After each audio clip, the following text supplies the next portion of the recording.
Hello students, welcome to Rice Ice YouTube channel. আমি অমিত কিরণ চৌধুরী। আজকে আমরা ডিপ অ্যানালাইসিসে ডিসকাস করব কি ইন্ডিয়া ভিয়েতনাম রিলেশনস। এই ইন্ডিয়া ভিয়েতনাম রিলেশনসটা কেন ইউপিসির দিক থেকে ইম্পর্টেন্ট আমরা যদি যাই দেখতে পাবো যে ভিয়েতনামের যিনি প্রেসিডেন্ট তিনি কিন্তু ভারত সফরে এসছেন। যে ভিয়েতনামে দেখো ওখানে নিউজে আছে ভিয়েতনামি যে প্রেসিডেন্ট টো ল্যাম তিনি ভারত সফরে এসছেন। এবং এই যে সফরে কি গুরুত্বপূর্ণ জিনিস হয়েছে যেখানটায় আমাদের যে বায়োলেটারাল টাইস কম্প্রেহেন্সিভ স্ট্র্যাটেজি পার্টনারশিপে পরিণত হয়েছে। এবার আমরা যখন ভিয়েতনামের কে নিয়ে ডিসকাস করব ইন্ডিয়া ভিয়েতনাম রিলেশনস, তখন আমরা একটা জিনিস দেখব ফার্স্ট এই ম্যাপটা। এই ম্যাপটা কিন্তু আমি ডেলিভারেটলি এটা রেখেছি কজ তাহলে আন্ডারস্ট্যান্ডিং হবে ভিয়েতনামের পজিশনসটা কোথায়। জিও পলিটিক্স কিন্তু আমাদের বলা হয়। এই যে ইন্টারন্যাশনাল রিলেশনসকে অনেক ক্ষেত্রে কিন্তু এটা জিও পলিটিক্স বলা হয় এই কারণে, কারণ ইন্টারন্যাশনাল রিলেটিক্সের যে ইন্টারন্যাশনাল রিলেশনের যে পলিটিক্সটা না, সেটা জিওগ্রাফির উপর অনেকটা মেইনটেইন করে, ডিপেন্ড করে। তো এই ভিয়েতনাম হচ্ছে এখানে হচ্ছে ভিয়েতনাম। এই যেটা দেখতে পাচ্ছ এই যে অরেঞ্জ কালারের এটা হচ্ছে ভিয়েতনাম। এইখানে হচ্ছে চায়না। তাহলে ভিয়েতনাম কে আছে কার কাছে আছে? চায়নার ক্লোজে আছে। আর কোথায় আছে? ইন্ডিয়া কোথায় আছে? ইন্ডিয়া কিন্তু এই এদিকটাতে ইন্ডিয়া রয়েছে। এটা মিয়ানমার। এটা মিয়ানমার। তাহলে ভিয়েতনাম রয়েছে সাউথ এশিয়ান, এটা হচ্ছে সাউথ এশিয়ান কান্ট্রি। তা এই আসিয়ান কান্ট্রির মধ্যে কি পড়ে? ভিয়েতনাম। ভিয়েতনাম আবার কোথায় কোথায় পড়ছে এটা? South China, south China sea, মানে মানে প্যাসিফিক ওশিয়ানের একটা part. South China sea, Vietnam. এইবার কি আমরা একটু ইকুয়েশনটাকে মেলাতে পারছি? চায়না এই সাউথ চায়না সিতে কি করে? ডোমিনেন্স করে, ফ্রিডম অফ নেভিগেশনস করতে দেয় না, এদের ওপরে প্রেশারসে রাখে। এখানে ফিলিপিন্স আছে, এখানটা ভিয়েতনাম আছে, এদেরকে প্রেশারসে রাখে। দেন চায়নার যেহেতু নেইবারিং, যেহেতু চায়নাকে যদি কন্টেন্ট করতে হয় তাহলে ভিয়েতনামকে চায় কি চায় না? তাহলে চায়। ক্লিয়ার করে দিই তাহলে আরেকটু বুঝতে পারবো।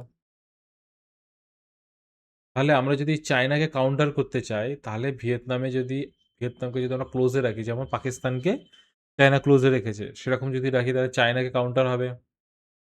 আচ্ছা, ইন্ডিয়ার যে ট্রেড, এখানে 50% উপরে ট্রেড কিন্তু এখান থেকে এই রুট দিয়ে যায়। তাহলে কি হবে? ভিয়েতনামের সাথে যদি বন্ধুত্ব থাকে তাহলে এই ট্রেড রুটটাকে সুরক্ষিত করা যাবে। সাউথ চায়না সিতে চায়নার ডোমিনেন্সকে কন্টেন করা যাবে, যাবে তো? তাহলে এই একটা ম্যাপ দিয়ে কিন্তু আমরা এত কিছু জেনে নিলাম। তাই হচ্ছে যখন ইন্টারন্যাশনাল রিলেশন পড়া হবে তখন কিন্তু ম্যাপ খুবই ইম্পর্টেন্ট। তারপরে দেখো যে আমরা দেখব যে হিস্ট্রিক্যাল ব্যাকগ্রাউন্ডস কি এই এর আগে হিস্ট্রিতে আমাদের রিলেশনসটা কেমন ছিল। আমরা যদি দেখি এটা একটা সিভিলাইজেশনাল বন্ড। আমরা ভিয়েতনামে দেখতে পাবো কি চম্পা সিভিলাইজেশন ছিল। তার সাথে আমাদের খুবই টাইপস ছিল। দেন বুদ্ধিজম,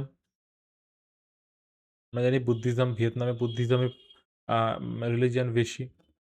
অ্যান্টি কলোনিয়াল ব্রাদারহুড, আমরা জানি মহাত্মা গান্ধী, জওহরলাল নেহরু, এবং তার সাথে ওখানে খুব ফেমাস নাম কি? Ho Chi Minh. ওকে।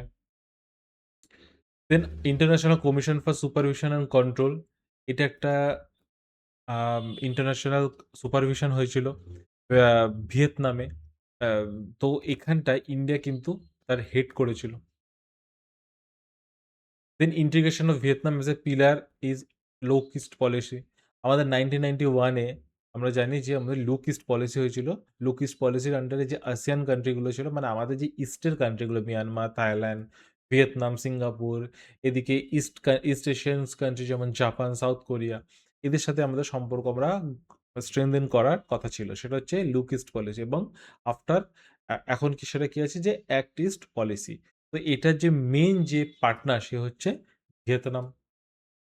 কেন পার্টনার ভিয়েতনাম সেটাও আমরা পড়বো। দেন কম্প্রেহেন্সিভ স্ট্র্যাটেজিক পার্টনারশিপ আমাদের রূপান্তরিত হলো 2016-এ।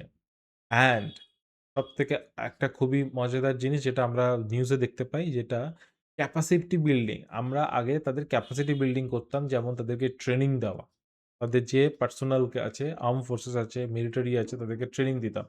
কিন্তু সেখানে আমরা এখন ক্যাপাসিটি বিল্ডিং এর থেকে ক্যাপাবিলিটি এনহান্সমেন্টে পৌঁছে গেছি। তার মানে তাদেরকে শুধু যে ট্রেনিং দিচ্ছি তা না, তাদেরকে আরো অত্যাধুনিক যন্ত্র উপাদানও দিচ্ছি। এগুলো কি কি আছে দেখো? আইএনএস কৃপান আছে, Kirpan, high speed guard boats and BrahMos. তো এই জিনিসগুলো কিন্তু প্রোভাইড হচ্ছে। এইবার আমরা দেখব যে strategic importance of Vietnam for India. ইন্ডিয়ার জন্য ভিয়েতনাম কেন ইম্পর্টেন্ট সেটা দেখব। দেখো, জিওপলিটিক্যাল কাউন্টার ব্যালেন্স যেটা আমি বললাম, আমি কিন্তু ম্যাপ দিয়ে বুঝিয়ে দিয়েছি কেন ইম্পর্টেন্স। মেরিটাইম সেন্টিনেল, এই যে ভিয়েতনাম কোথায় রয়েছে? সাউথ চায়না সিতে। এর ফলে কি হবে? মনিটরিং কাউন্টারিং করতে চায়নাকে করতে সাহায্য হবে। স্ট্র্যাটেজিক অটোনমি, ভিয়েতনামের সাথে যদি আমরা সম্পর্ক রাখি তার ফলে কি হবে কি? আমাদের যে মাল্টিল্যাটারালিজম সেটাই স্ট্রেনথেন হবে। দেখো, লিঞ্চপিন অফ আসিয়ান, আসিয়ান কান্ট্রি যেটা বলছে যে আসিয়ান কান্ট্রি, সাউথ এশিয়ান কান্ট্রির যে সমষ্টি, জোট, তাদের ক্ষেত্রে কিন্তু ভিয়েতনাম একটা গুরুত্বপূর্ণ ভূমিকার পালন করবে। যে আসিয়ান কান্ট্রিতে প্রভাব বিস্তার করতে গেলে, আসিয়ান কান্ট্রিতে ট্রেড স্ট্রেংথ করতে গেলে এই আমরা ভিয়েতনামের মধ্য দিয়ে যেতে চাই। কারণ ভিয়েতনাম হচ্ছে ফাস্টেস্ট গোয়িং এবং most military capable country in ASEAN. ঠিক আছে? দেন ইনস্টিটিউশনাল ইনফ্লুয়েন্স কিভাবে? আসিয়ান ডিফেন্স মিনিস্টার্স মিটিংসে, দেন ইএসটিএস সামিটে ইন্ডিয়া পার্টিসিপেট করে। দেন মেরিটাইম সিকিউরিটি অ্যান্ড ফ্রিডম, আমি যেটা বললাম, দেখো 50% এর উপরে ইন্ডিয়ার ট্রেড সাউথ চায়না সি দিয়ে পাস হয়। তাহলে ভিয়েতনাম আমাদের ফ্রেন্ড হওয়া জরুরি। আমরা এখন রিসেন্টলি ইরান ওয়ারে কি দেখতে পাচ্ছি? যে আমাদের কিন্তু প্যাসেজ পেতে কিন্তু অসুবিধা হচ্ছে। কিন্তু এখনো পর্যন্ত আমরা কেন টিকে রয়েছি? কারণ ইরানের সাথেও আমাদের ভালো সম্পর্ক এবং ওয়েস্টের সাথেও ভালো সম্পর্ক। দেন অপারেশনাল রিচ, আমাদের ইন্ডিয়ান শিপস কি করে? তাদের পোর্টের অ্যাক্সেস নিতে পারে।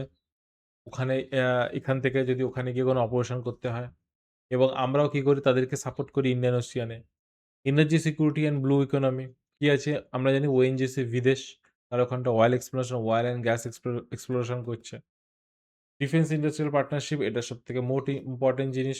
মার্কেট ফর ইন্ডিজেনাইজেশন, তার মানে আমাদের যে নিজস্ব যে প্রোডাক্টগুলো রয়েছে, মেক ইন ইন্ডিয়া প্রোডাক্ট রয়েছে ডিফেন্সের ক্ষেত্রে, সেগুলো কিন্তু তাদের মানে ফার্স্ট সেলার যেটা বলে না, ফার্স্ট বায়ার, তারা হচ্ছে first buyer.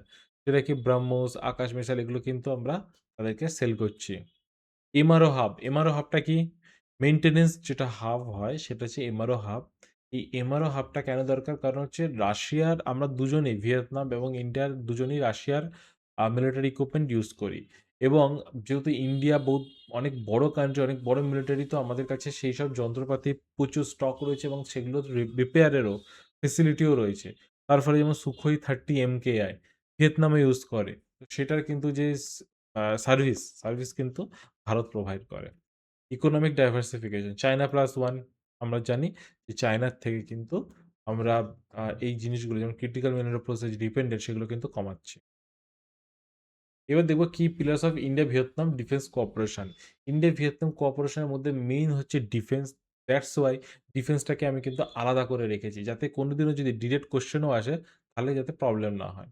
High level institutional mechanism, 2+2 minister dialogue. 2+2 minister dialogue মানে হচ্ছে একটা ফরেন মিনিস্টার থাকবে, একজন ডিফেন্স মিনিস্টার থাকবে একটা দেশের তরফ থেকে, আর অন্য দেশের তরফ থেকে সেম কাউন্টার পার্ট থাকবে। মানে ফরেন মিনিস্টারের সামিট, ডিফেন্স মিনিস্টারের summit.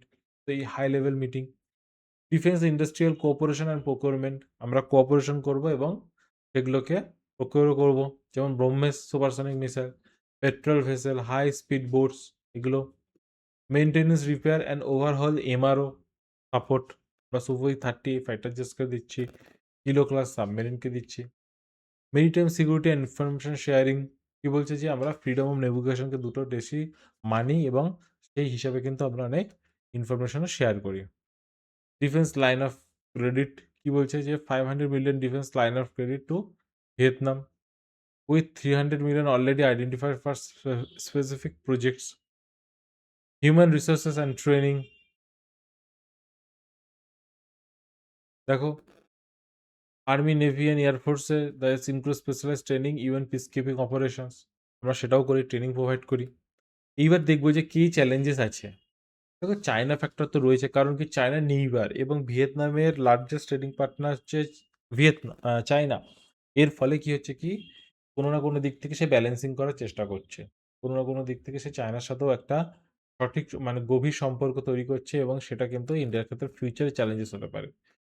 Implementation and delivery deficit, আমরা তো $500 million defence line of credit দিয়েছি, কিন্তু তারা তো কিনতে অনিচ্ছুক, তারা টোটালটা কিনে উঠতে পারে না। এবং পারলেও আল্টিমেটলি আমাদের টাকা দিয়ে কিন্তু সেটা কেনা হচ্ছে। সেটা হতে পারে এটা দেনাতে। বাট আমাদের টাকা দিয়ে কিন্তু তারা আমাদের জিনিসপত্র প্রকিউর করছে। কমপ্লেক্সিটিস ইন ডিফেন্স স্পোর্ট, যেমন আমাদের যে স্ট্যান্ডার্ড তাদের স্ট্যান্ডার্ড আলাদা। এই মানে প্রবলেমগুলো আসছে। তারপরে যে পেমেন্ট ইস্যুস আসছে। ডিফেন্স রিলেটেড অনেক কিছু টেকনোলজিক্যাল এবং পেমেন্ট থাকে। সেগুলো প্রবলেম। স্ট্রাকচারাল ইকোনমিক ভেরিয়ার্স, বলছে বাইলেটারাল টেজ খুবই কম। কারণ কি? অনেকটা ডিসট্যান্স। আমাদের আর ভিয়েতনামের মধ্যে অনেকটা ডিসট্যান্স। ডাইভারজেন্সি মাল্টিল্যাটারাল প্ল্যাটফর্মস, কোয়াড, আসিয়ানস এগুলোতে কিন্তু সে অতটা বেশি ইন্টারেস্টেড নয়। কারণ তাহলে ভিয়েতনাম আসিয়ান কান্ট্রির যে মোটোটা যে কারো বিষয়তে ইন্টারফেয়ার করব না এবং কাউকে নিজের বিষয়ে ইন্টারফেয়ার করতে দেব না, সেটা কিন্তু কোনো না কোনোভাবে হার্ট হচ্ছে। Slow progressing connectivity projects, India, Myanmar, Thailand যে প্রজেক্টটা হওয়ার কথা রয়েছে, সেটা কিন্তু সম্পূর্ণ হতে পারছে না এবং সেটা এক্সটেন্ডেড করে ভিয়েতনাম পর্যন্ত যাওয়ার কথা ছিল। কিন্তু সেটা এই জন্য হতে পারছে না কারণ মিয়ানমারে কিন্তু ভায়োলেন্স চলছে। কনক্লুশন কি? The India Vietnam partnership is geopolitical anchor for a multipolar Indo-Pacific. By fusing technological sovereignty with maritime deterrence, this enhanced alliance will redefine regional security, ensuring rule-based order against unilateral hegemony. তো এই যখন আর্টিকেলটা পড়লে যদি কেউ বলে যে আমি বেঙ্গলিতে পড়বো, তাহলে সে বেঙ্গলিতে কিন্তু এই আর্টিকেলটা পেয়ে যাবে। দেখো ভারতের জন্য ভিয়েতনামের কৌশলগত গুরুত্ব, importance of Vietnam for India. তো টোটাল কনটেন্টটা আমাদের current affairs content English plus বেঙ্গলিতে তৈরি হয়। তোমরা এই কনটেন্টটা কোথায় পাবে? এই কনটেন্টটা পাবে আমাদের ওয়েবসাইটে গেলে। এখানে দেখবে প্রিলিমস, এক্সপেক্টেড টপিকস রয়েছে, সেখানে মেইনস, ডিপ অ্যানালিসিস রয়েছে, প্রিলিমস বাইটস রয়েছে এক্সপেক্টেড কারেন্ট অ্যাফেয়ার্সের মধ্যে। তো এই আর্টিকেলটা পড়ার পর এই যে একটা কোশ্চেন আমি দিয়েছি, এই কোশ্চেনটা কিন্তু তোমরা অ্যাটেম্প্ট করবে। 15 মার্কসের কোশ্চেন, 15 মিনিটস টাইম নেবে, নিয়ে লিখে আমাদের ওয়েবসাইটে আপলোড করে দেবে। আমরা তোমাদের ইভ্যালুয়েট করে দেবো। আর এর সাথে, সাথে প্রিলিমস বাইটস এবং এডিটোরিয়াল এক্সপেরিয়েন্সের ভিডিও কিন্তু আপলোড হয়ে গেছে। তোমরা কিন্তু ওগুলো দেখে নিও এবং নিজের প্রিপারেশনটাকে আরো ভালোভাবে করো। ডেইলির কারেন্ট অ্যাফেয়ার্স কিন্তু এখানে কভার হয় এবং এটা সায়েন্টিফিক ওয়েতে কভার হয়। All the best students. Thank you.